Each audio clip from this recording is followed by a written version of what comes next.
Siapa tadi? Orang yang belajar ilmu seperti kita Bapak Ibu sekalian yang belajar ilmu. Makanya kita juga hati-hati. Kita di sini masjidnya Masya Allah kita belajar ilmu, belajar Al-Quran. Maka kita selalu berdoa, ya Allah jauhkanlah aku daripada sifat ria. Karena ria ini sangat tipis Bapak Ibu sekalian. Sangat tipis. Dan terkadang ada orang yang jatuh dalam ria, dia sendiri tidak sadari kalau dia jatuh dalam ria. Tidak sadari kalau dia jatuh dalam ria. Ya. Orang yang kedua adalah rajulun ta'allamal ilma wa 'allamahu. Orang yang mempelajari ilmu dan mengajarkan ilmu itu. Ini kan luar biasa, amal saleh. Ini amal soleh, perbuatan yang terpuji. Sekiranya orang belajar lalu mengajarkan ilmu yang dipelajarinya ikhlas lillahi ta'ala, maka orang yang pertama akan masuk surga. Orang minal awwalin yang akan masuk surga. Tapi sebaliknya, perbuatan baik yang diniatkan bukan lillahi ta'ala, hanya ingin mencari ridho selain Allah subhanahu wa ta'ala, justru akan menjadikan amalan atau niatnya itu menjadi orang-orang yang pertama akan masuk azab Allah subhanahu wa ta'ala. Kemudian wa qara'al Qur'an fa'utiya bihi. Dan orang yang membaca Al-Quran fa'utiya bihi, pada hari kiamat akan diperlihatkan itu, dihadapkan. Fa'arrafahu ni'amahu, lalu dipertanyakan kepadanya, apakah anda mengenal nikmat-nikmat ini? Fa'arafaha, lalu betul dia kenal. Qala fama amilta fiha, bagaimana kamu melakukan dalam menuntut ilmu dan mengajarkan ilmu itu? Qala ta'allamtul ilma wa 'allamtuhu wa qara'tu fikal Qur'an. Dia mengatakan, saya mempelajari ilmu dan mengajarkannya. Wa qara'tu fikal Qur'an, dan membaca Al-Quran karena mencari ridhamu. Qala kadzabta, maka Allah mengatakan engkau berbohong. Dalam hadis yang lain dikatakan, malaikat juga mengatakan engkau berbohong. Walakinnaka ta'allamtal ilma, akan tetapi anda mempelajari ilmu liyuqala alimun, agar supaya anda disebut oleh orang sebagai orang alim. Ya. Mempelajari ilmu agar disebut oleh orang sebagai orang alim. Wa qara'atal Qur'an liyuqala huwa qari, dan anda membaca Al-Quran hanya ingin dianggap sebagai qari. Makanya terkadang sering saya sampaikan kepada anak-anak kita, mahasiswa kita atau teman-teman kita, silahkan lomba tidak dilarang, tetapi di sini perlu dijaga. Jangan sampai melalui lomba itu kita menjadi juara sehingga menjadi kebanggaan, muncul perasaan ingin, apalagi kalau kita yang juaranya. Ya. Dan itu khafi, ria itu sangat khafi Bapak Ibu sekalian. Ya. Jangan sampai muncul ria. Apalagi dalam satu kampung misalnya, orang kampung misalnya, hanya dia orang yang fasih baca Al-Qur'annya, bahkan dia qori juara satu, pasti dikenal di kampung itu. Setiap lewat itu khawatir muncul ingin dilihat oleh orang, lewat ke si fulan, ya, dan seterusnya. Nah ini semua banyak yang perlu kita jaga Bapak Ibu sekalian. Yang pertama, kita berusaha beramal soleh. Yang kedua, kita jaga amal soleh kita jangan sampai jatuh ke dalam riya. Iya. Faqad qila, kemudian orang-orang di dunia sudah menyebutmu sebagai qari, sudah menyebut sebagai orang alim. Summa umira bihi, diperintahkan kepadanya, fasuhiba ala wajhihi hatta ulqiya finnar. Itu suhiba ala wajhihi, itu diseret di atas mukanya, masuk ke neraka. Jadi bukan disuruh dan didorong masuk neraka, tetapi itu diseret wajahnya Bapak Ibu sekalian. Jadi belum sampai ke neraka, masuknya saja itu dihina. Jadi orang ria itu masuknya saja ke dalam neraka itu sangat terhina. Sampai dalam neraka mendapatkan siksaan, wal iyadu billah. Wa rajulun wasa'allahu alaihi, dan seorang laki-laki yang Allah berikan kepadanya kemudahan harta, keluasan harta yang banyak. Wa atahu min asnafil mal. Allah berikan kepadanya keluasan harta, fa utiya bihi. Lalu nanti pada hari kiamat akan dihadapkan harta itu di depannya, fa arrafahu ni'amahu, kemudian ditanyakan kepadanya, apakah ini nikmat harta kamu? Apakah ini yang kamu lakukan, yaitu suka memberi? Ya, suka memberi. Jadi hartanya diperlihatkan, kemudian dia memberi. Artinya orang dermawan, Bapak Ibu sekalian. Orang dermawan. Fa'arafaha, lalu dia mengenal dirinya bahwa itu memang dia. Qala fama anilta fiha, bagaimana niatmu waktu itu? Qala ma taraktu min sabilin tuhibbu an yunfaqa fiha illa anfaqtu fiha laka.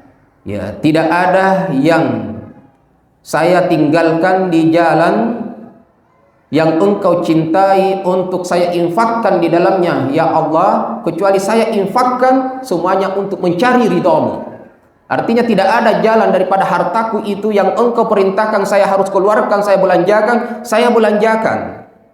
Diperintahkan untuk dikeluarkan zakatnya, saya keluarkan zakatnya. Diperintahkan untuk disedekahkan, saya sedekahkan. Ada perintah dari hartaku untuk diinfakkan, saya berbagi, saya infakkan. Semua saya lakukan mencari ridhamu.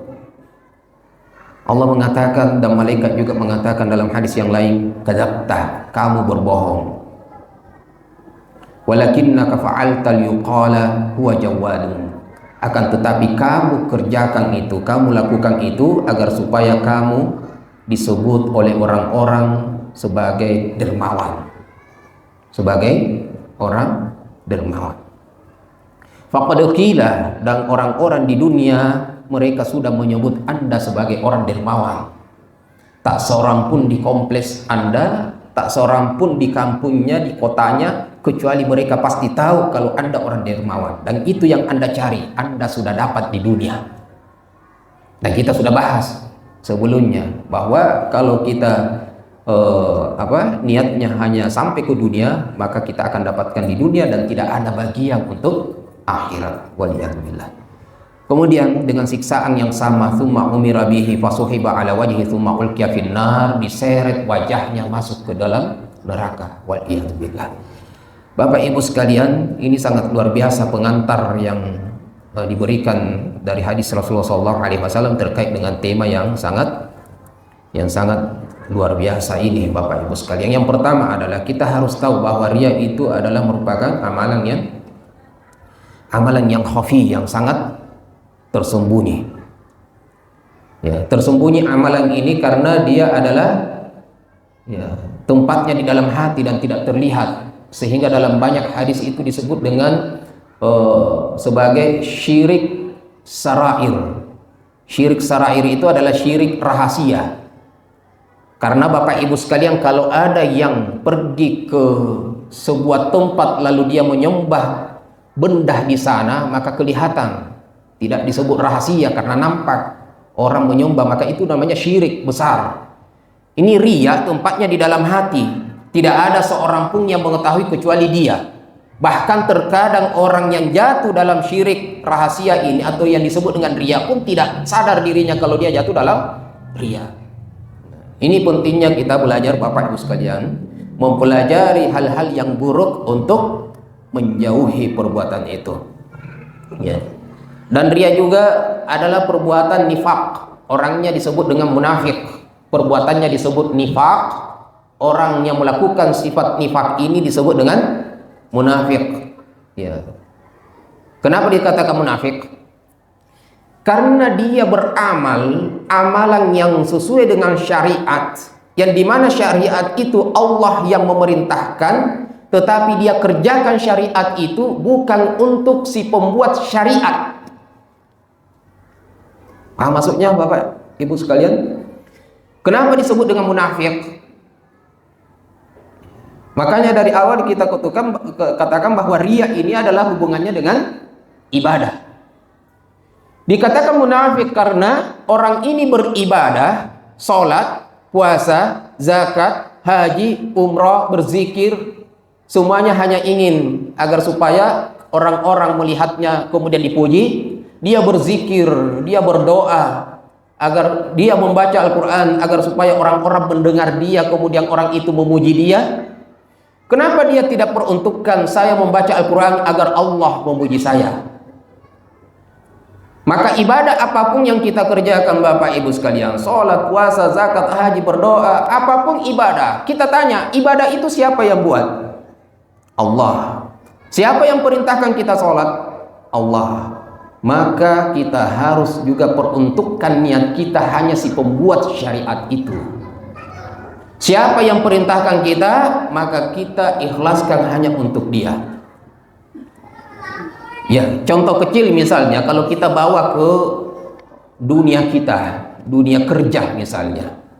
Kalau atasan kita di kantor memerintahkan kita membuat sesuatu, ya, membuat sesuatu, lakukan ini, modelnya seperti ini, tata caranya seperti ini, modelnya seperti ini, selesai tanggal sekian. Maka apa yang kita lakukan? Saya lakukan sesuai apa yang diminta oleh atasan saya. Dan saya hanya mencari apa? Keputusan daripada atasan saya. Saya tidak mau melihat apakah teman-teman saya melihat pekerjaan saya sudah baik atau belum baik. Yang saya inginkan adalah penilaian dari yang menyuruh saya. Apakah pekerjaan saya setelah selesai sudah dianggap baik atau tidak? Saya tidak membutuhkan orang lain yang bukan dia yang menyuruh saya. Maka begitu dengan syariat. Siapa yang memerintahkan kita sholat, maka sholat itu kita peruntukkan kepada Allah Subhanahu wa Ta'ala. Kan sangat tidak masuk akal Bapak Ibu sekalian, orang sholat kemudian dia peruntukkan selain kepada Allah Azza wa Jalla. Nah, maka disebut dengan munafik, karena lain yang dibuat tapi lain yang ada di dalam hatinya. Lain yang ada di dalam hatinya. Kemudian riya adalah, ya, munafik di sini juga kata ulama kita munafik i'tiqadi, karena munafik ada dua Bapak Ibu sekalian. Ada munafik amali, ada munafik i'tiqadi. Munafik amali itu terkait dengan amalan-amalan. Munafik i'tiqadi itu terkait dengan hati. Maka riya ini adalah terkait dengan hati. Ya. Kalau munafik amali terkait dengan amalan, seperti misalnya apabila dia berkata, itu kan ciri-ciri munafik ada 3. Apabila dia berkata, dia berbohong, itu munafik amali. Sering kita temukan itu munafik amali. Munafik i'tiqadi, riya ini itu lebih parah daripada berbohong itu, ya, daripada berbohong. Itu munafik amali, berkata dia bohong, berjanji dia ingkar, diberikan amanah dia mengkhianatinya. Itu terkait dengan pekerjaan, terkait dengan amalan. Kalau dia sholat dia malas. Kalau dia sholat paling di rumahnya, tidak mau ke masjid, apalagi laki-laki. Ini munafik juga sebenarnya. Ya. Ya. Kenapa? Karena diperintahkan kita ke masjid kemudian tidak ke masjid. Itu juga munafik. Tapi munafik amali, terkait dengan perbuatan, tidak sampai jatuh pada riya. Ada yang sholatnya kadang sholat kadang tidak. Ini semua munafik, munafik. Ya. Tapi kalau kadang sholat kadang tidak, nah ini bahaya juga ya. Tapi Bapak Ibu sekalian yang dimuliakan oleh Allah Subhanahu wa Ta'ala, ini munafik. Oleh ulama kita mengatakan munafik al-khullas, betul-betul munafik murni. Ya, munafik murni. Khullas artinya murni, khalis. Ya. Tapi Bapak Ibu sekalian, kemudian orang munafik, karena riya ini kenapa munafik juga dibahas? Karena orang riya itu pekerjaannya orang munafik. Ya.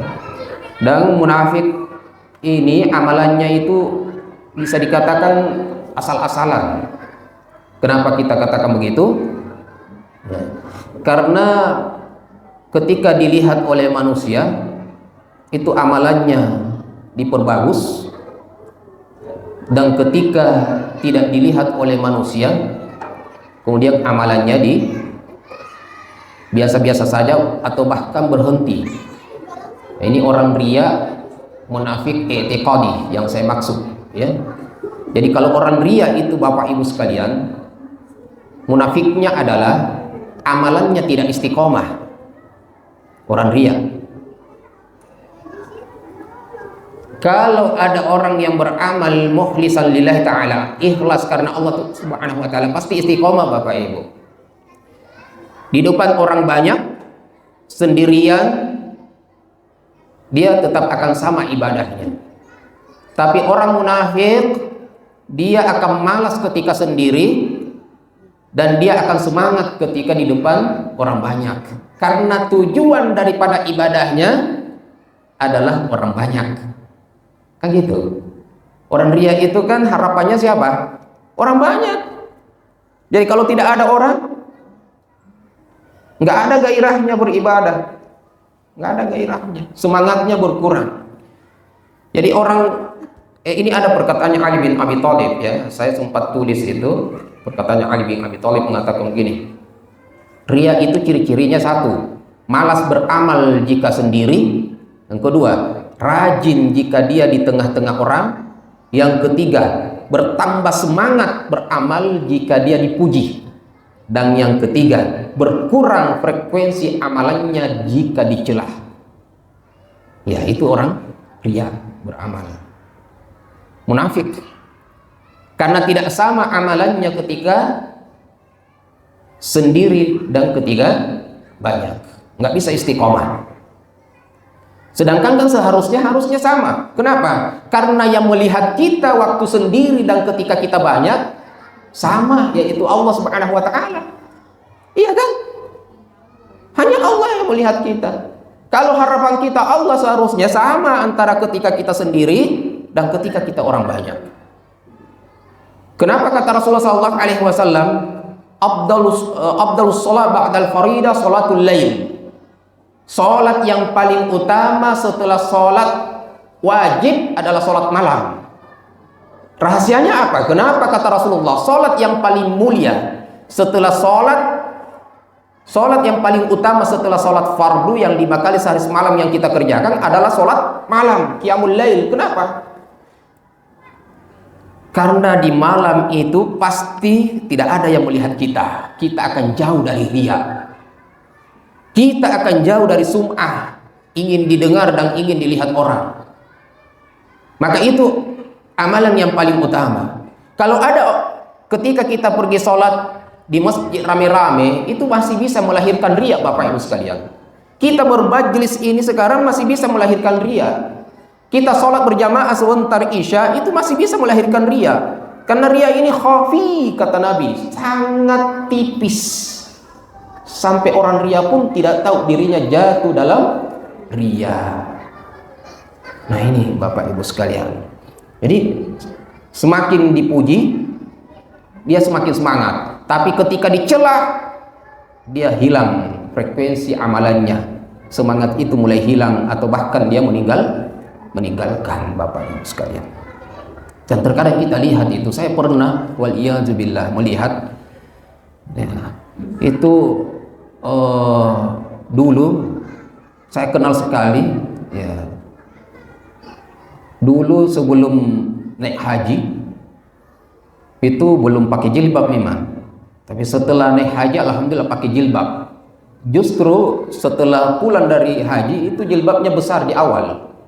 Nah sekarang ini kan buka jilbab lagi, Bapak Ibu sekalian. Cipotnya pun saya tidak lihat. Karena dia belum merasa ibu-ibu kayaknya.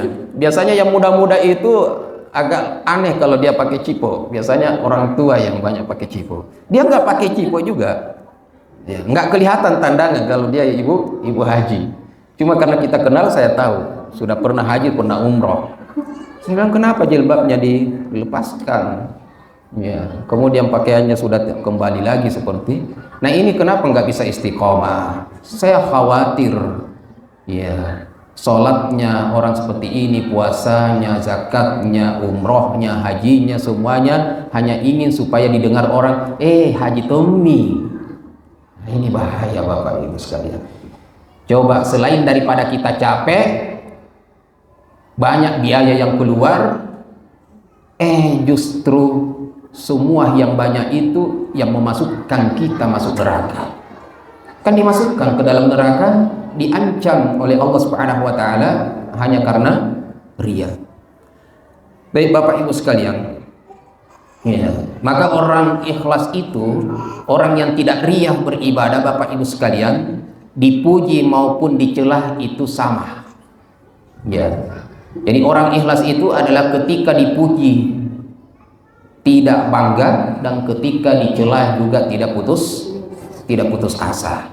Artinya ibadah karena lillahi ta'ala, bukan untuk orang, maka apapun pandangan orang kepadanya itu tidak dikhawatirkan. Ya, Bapak Ibu sekalian, Bapak Ibu yang dimuliakan oleh Allah Subhanahu wa taala. Ya, kemudian di antara bahaya daripada riya, bahwa fitnah dan ujian yang terbesar yang kita ketahui adalah Dajjal. Tetapi yang paling dikhawatirkan oleh Nabi Shallallahu Alaihi Wasallam justru riya, bukan Dajjal. Nah, fitnah yang terbesar di dunia ini Bapak Ibu sekalian munculnya nanti Dajjal. Tetapi bukan itu yang paling dikhawatirkan oleh Nabi. Yang paling dikhawatirkan oleh Nabi adalah riya. Kenapa demikian? Karena riya ini bisa datang kepada siapa saja orangnya. Riya ini bisa datang kapan saja waktunya. Riya ini kapan dia berada dimanapun tempatnya.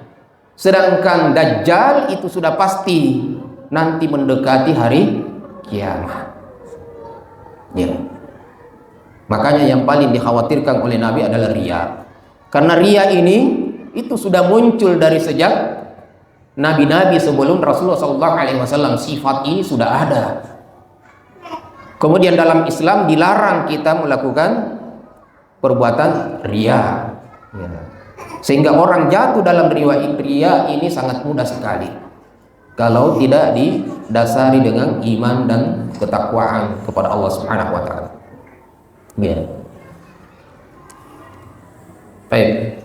Kemudian amalan yang dilakukan dengan riya itu nanti Bapak Ibu sekalian pada hari kiamat, ya, untuk pelaku riyanya itu tidak ada lagi bagiannya.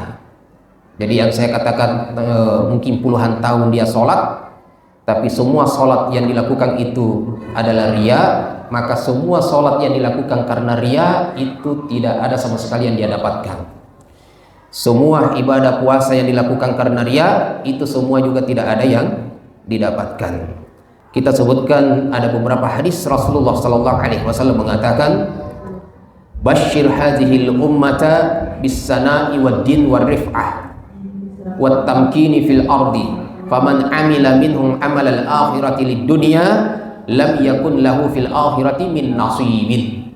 Kata Rasulullah sallallahu alaihi wasallam, berikanlah, sampaikanlah kabar gembira kepada umat ini bahwa mereka umat muslim itu akan meraih suatu kemuliaan.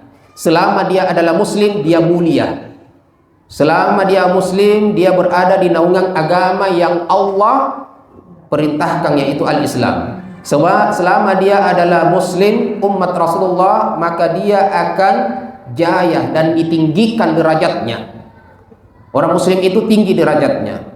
Wat tamkin fil ardi, pasti dia menjadi penguasa di atas muka bumi. Bumi ini Bapak Ibu sekalian miliknya Allah. Miliknya Allah. Dan pasti yang Allah ridhoi hidup dan bahagia mengatur dunia ini oleh sang pemilik dunia ini adalah orang-orang yang memeluk agamanya, yaitu agama yang Allah ridai, al-Islam. Maka pasti dia selain daripada mulia, dia pasti akan bisa menguasai muka bumi ini. Faman amila minhu amal al-akhirah di dunya lam yakun lahu fil akhirati min nasibin. Maka barang siapa di antara umatku yang beramal ibadah, beramal akhirat untuk urusan dunia, maka nanti pada hari kiamat tidak ada lagi bagian baginya. Saya ulangi Bapak Ibu sekalian, barang siapa yang beramal akhirat, seperti apa amal akhirat? Amal akhirat, puasa, zakat, haji, ibadah-ibadah yang Allah perintahkan itu amal akhirat. Lid dunia, tetapi niatnya untuk meraih dunia. Nanti pada hari kiamat kata Rasulullah, lam yakul lahu fil akhirah min nasibin. Pada hari kiamat tidak ada bagian pahala balasan dari Allah sedikit pun, tidak ada. Iya. Kalau kita niatkan pertama adalah mencari ridho Allah Subhanahu wa taala, kemudian ada dunianya ikut, itu adalah balasan yang Allah berikan di dunia sebelum di akhirat. Itu kebaikan. Yang kedua, kalau ada yang beribadah, sebelum melakukan ibadah itu niatnya lillahi ta'ala. Oke? Salat maghrib dia lakukan betul-betul lillahi ta'ala. Nggak ada sama sekali sedikit 1% pun tidak ada untuk riya, sum'ah. Membaca Al-Quran, misalnya anak kita disuruh membaca Al-Quran di atas podium, dia membaca Al-Quran tidak sedikit pun riya walaupun 1%. Kemudian ketika turun ternyata dipuji oleh orang, Masya Allah bagus sekali bacaan tak. Masuk riya Bapak Ibu sekalian? Dipuji kemudian dia senang dengan pujian itu. Nah pertanyaannya Bapak Ibu sekalian, apakah ini termasuk riya? Saya ulangi ya. Hah? Nah, ada anak kita. Jadi tidak usah ibu ya. Ada anak kita naik ke podium disuruh untuk mengaji. Anak kita mengaji ada kata biasa karena memang begitu, suaranya memang bagus. Maka tidak akan mungkin dia ini karena memang kemampuan dia. Tidak ada sedikit pun 1% pun tidak ada niat-niat ingin dipuji orang, ingin didengar, kemudian orang itu dia berharap dipuji dengan bacaannya yang sangat merdu. Nah, kemudian turun, selesai dia mengaji, turun misalnya perempuan akhwat, sampai ke ibu-ibu di sekitarnya, Masya Allah bagus sekali ngaji tanah. Itu kan wajar Bapak Ibu sekalian ya. Suka kita memuji anak kita, Masya Allah bagus sekali nah, berapa juzmi di hafalan tak, dan seterusnya. Kira-kira anak kita muncul nggak rasa senang, bangga sedikit, senang dengan pujian itu? Nah apakah itu termasuk riya?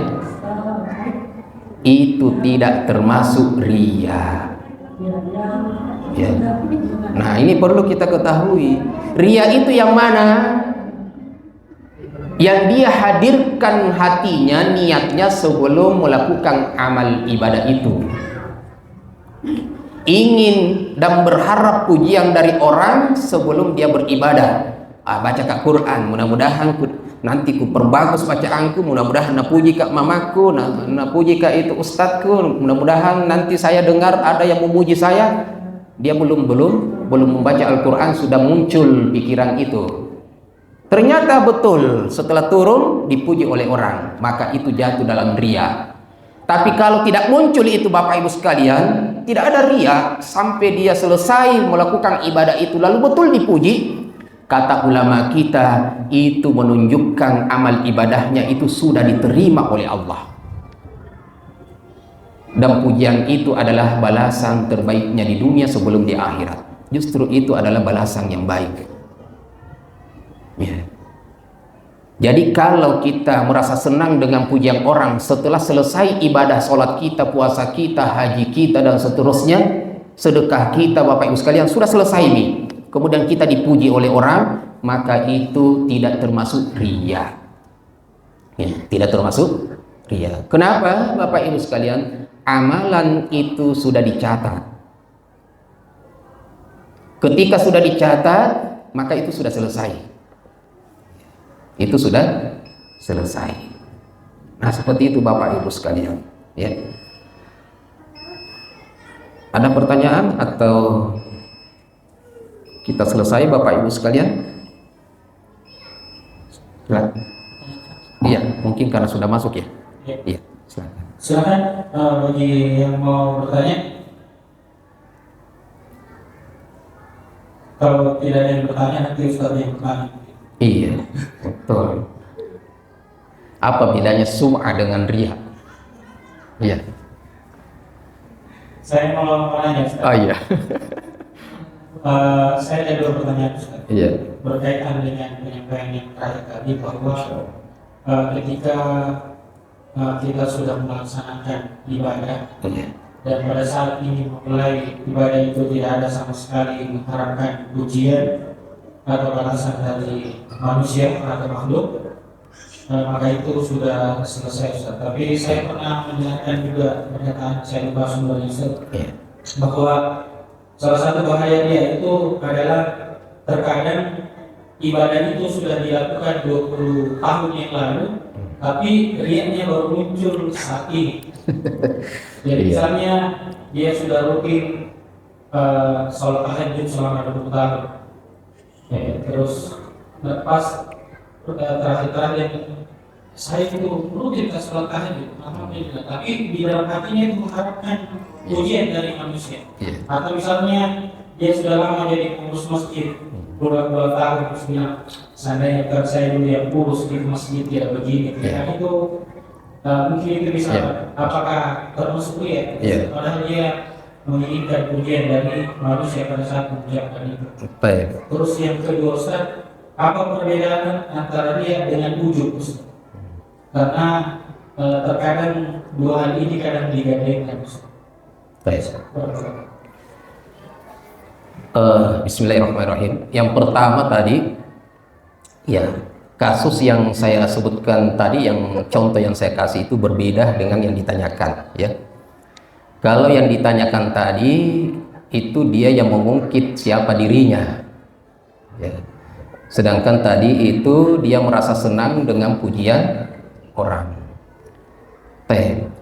Yang 20 tahun yang lalu sekiranya dia tidak mengungkit siapa dirinya, waktu itu dia pernah sholat tahajud, kemudian dia Masya Allah, kemudian hadir dalam hatinya dari apa yang dia sampaikan pada saat ini, harapannya supaya dipuji oleh orang, maka itu hal yang baru lagi. Itu hal yang baru. Maka dia di sana 20 tahun yang lalu waktu dia beramal soleh, dia sudah tercatat dengan amal soleh. Pada hari ini dia berdosa dengan riya yang baru. Iya, dia berdosa pada hari ini. Maka tidak akan terhapus dengan amalannya yang sudah tercatat hanya karena hari ini dia riya. Maka ini amalan yang baru dengan menceritakan, ini namanya sum'ah. Dia menceritakan kebaikan-kebaikannya dengan harapan ingin dipuji oleh orang. Kemudian yang kedua tadi ujub dengan apa tadi? Riya, itu hampir hal yang sama semua. Persamaannya adalah sama-sama mengharapkan pujian dari orang. Ya, bedanya kalau ujub itu adalah membanggakan diri. Ya, membanggakan diri. Kalau riya sekedar ingin dilihat amalannya, bahwa dia melakukan, bahwa dia sholat, bahwa dia berpuasa, bahwa dia Masya Allah orang soleh. Tapi ujub itu adalah mengangkat dirinya, kemudian dari sifat itu ingin mengangkat dirinya, membanggakan dirinya, mengharapkan pujian bahwa dia adalah ternyata Masya Allah lebih daripada yang saya pikirkan. Nah, itu sama sebenarnya. Persamaannya adalah sama-sama ingin mendapatkan pujian dari orang lain. Dan itu di dalam banyak dalil itu biasanya hanya disebutkan riya, tapi itu penjelasannya masuk semua. Riya ingin dilihat, ingin didengar, ingin dibangga-banggakan oleh orang. Ketiga-tiganya adalah mendapatkan pujian dari orang lain, mencari ridho dari orang lain. Nah, saya kira demikian.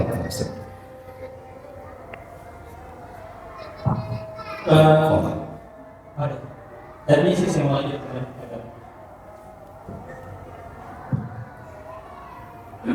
Terima kasih Ustaz. Pertanyaan saya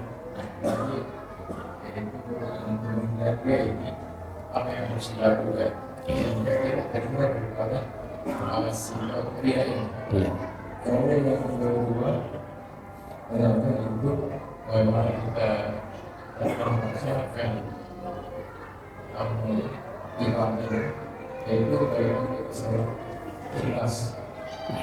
Jadi berarti pada saat kita berniat, pada saat kita melakukan ibadah tersebut, setelah ibadah tersebut kita periksa terus, agar kita terhindar daripada semuanya tersebut.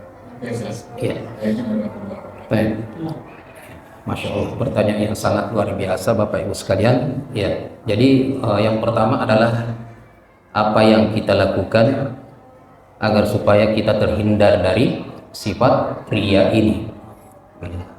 Yang pertama adalah bentengi diri kita dengan ilmu. Bapak Ibu sekalian, yang lepas atau yang paling banyak jatuh dalam perbuatan riya ini adalah adabul ilmi, karena kurangnya ilmu. Saya yakin Bapak Ibu sekalian, saudara-saudara kita yang Masya Allah rutin di mana ada pengajian ustadznya, kemudian diikuti taklim-taklimnya, semakin bertambah ilmunya, dia akan semakin tawadhu, dia semakin khusyuk, dan semakin banyak ilmunya, bisa membedakan mana yang baik, mana yang seharusnya dilakukan, mana yang seharusnya ditinggalkan, sehingga dia riya pun dia akan dapatkan di sana bahwa ini adalah pekerjaan yang harus saya jauhi. Makanya saya katakan tadi bahwa ada orang yang jatuh dalam riya, dia tidak tahu dirinya jatuh dalam riya. Kenapa? Karena tidak adanya pengetahuan tentang ilmu ini, tentang riya. Nah, maka yang pertama adalah bentengi diri kita dengan riya, dengan ilmu. Kenapa riya lah? Jadi bentengi diri kita dengan ilmu. Yang kedua adalah bentengi dengan peningkatan ketakwaan. Artinya Bapak Ibu sekalian, ketakwaan itu kata ulama kita fi'lu ma amarallahu wa ijtinabu ma nahallahu anhu. Artinya adalah banyak berusaha Bapak Ibu sekalian melakukan amal ibadah yang ketika kita sendirian. Termasuk di dalamnya sholat tahajud, sholat duha, membaca Al-Quran ketika sendirian. Semua Bapak Ibu sekalian praktek-praktek yang seperti itu akan menghindarkan kita dari riya. Karena sifatnya orang yang riya itu saya sudah sebutkan tadi, sebagaimana yang disebutkan oleh Ali bin Abi Thalib radhiyallahu anhu, yaitu malas beribadah ketika sendirian, kemudian semangat beribadah, rajin beribadah ketika di hadapan orang, kemudian bertambah ibadahnya ketika dipuji, dan berkurang ibadahnya ketika dicela. Kita ketahui ilmunya tersebut, maka kita hindari. Pertama yang saya lakukan, saya bentengi adalah saya perbanyak beribadah, yang dimana ibadah itu saya kerjakan sendiri. Kan kalau sholat berjamaah harusnya di masjid pasti kita banyak, Pak. Nah, apa itu ibadah sholat yang sendiri? Sholat tahajud, sholat duha. Ibadah yang sendiri, baca Al-Quran ketika kita sendiri, berzikir, berdoa ketika kita sendiri. Maka Bapak Ibu sekalian, dengan latihan-latihan yang seperti itu, nanti akan kelihatan tidak ada bedanya sama sekali ketika kita sendiri maupun ketika kita banyak, karena kita sudah mempunyai karakter itu kebiasaan kita, bukan hal yang dibuat-buat.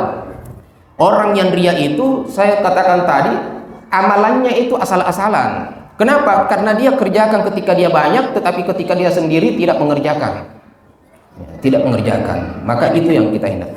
Kemudian yang ketiga, banyak berdoa Bapak Ibu sekalian. Ini ada hadis Nabi SAW mengatakan, ketika ada sahabat yang bertanya, wa kaifa nattaqihi wa huwa akhfa min daibin namli ya Rasulullah. Rasulullah pernah mengatakan bahwa riya itu adalah lebih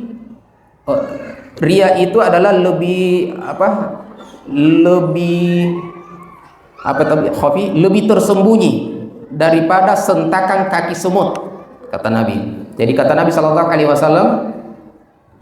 ya Yohanes, ittaqu hadzal syirk. Ini maksudnya adalah riya.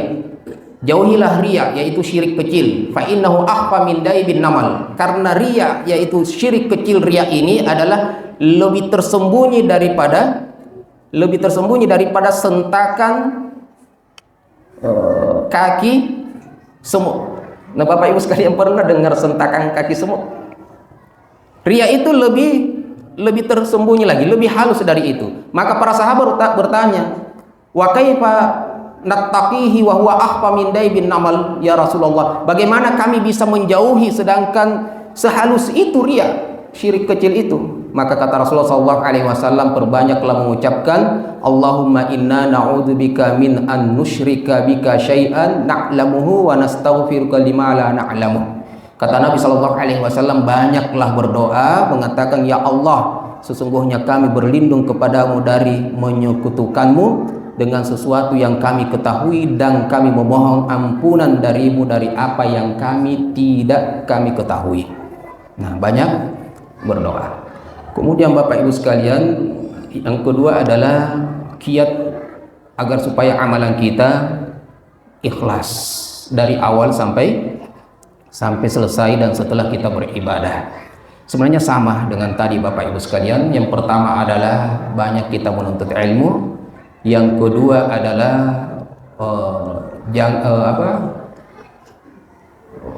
tingkatkan ketakwaan kita. Yang ketiga juga berdoa kepada Allah Subhanahu wa taala. Bapak Ibu sekalian, ketika kita ingin jauh dari riya, maka kita akan sudah masuk ke dalam ikhlas. Ya, ketika kita mencari amalan supaya saya ikhlas, maka itu sudah amalan jauh dari riya. Jadi amalan yang sama Bapak Ibu sekalian yang kita lakukan agar supaya setiap amalan kita ikhlas, terjaga, jauh daripada riya, maka itu yang saya sebutkan tadi. Ya, tuntut ilmu sebaik-baiknya, jaga ketakwaan kita dan istiqomah walaupun sedikit, tapi rutin kita lakukan Bapak Ibu sekalian. Kemudian kita banyak berdoa untuk dijauhkan kepada kesyirikan. Mudah-mudahan apa yang kita lakukan selalu dengan keikhlasan. Saya tutup mungkin kalau masih ada Bapak Ibu sekalian, Rasulullah SAW mengatakan innallaha yuhibbul 'abdat taqi al-ghani al-khafi. Kata Nabi SAW, sesungguhnya Allah mencintai hambanya yang bertakwa, yang selalu merasa cukup dan yang merahasiakan ibadahnya. Jadi ibadah kita Bapak Ibu sekalian tidak usah dipamerkan. Pernah ada yang bertanya, bagaimana hukumnya memamerkan amal ibadah kita? Maka itu masuk dalam riya. Ya, memamerkan amal ibadah kita itu masuk dalam riya dan sum'ah. Maka Rasulullah SAW mengatakan seperti ini, sesungguhnya Allah mencintai hambanya yang bertakwa, yang selalu merasa cukup dan merahasiakan ibadahnya. Jangan dipamer-pamerkan. Mungkin ini yang dapat saya sampaikan Bapak Ibu sekalian. Mudah-mudahan kita senantiasa ikhlas melakukan ibadah kita, ya, dan dijauhkan oleh Allah Subhanahu wa taala. Kita meminta perlindungan kepada Allah untuk dijauhkan daripada kesyirikan dan riya yang disebut oleh Nabi sebagai syirik kecil. Barakallahu fikum wa jazakumullahu khairan. Wassalamualaikum warahmatullahi wabarakatuh.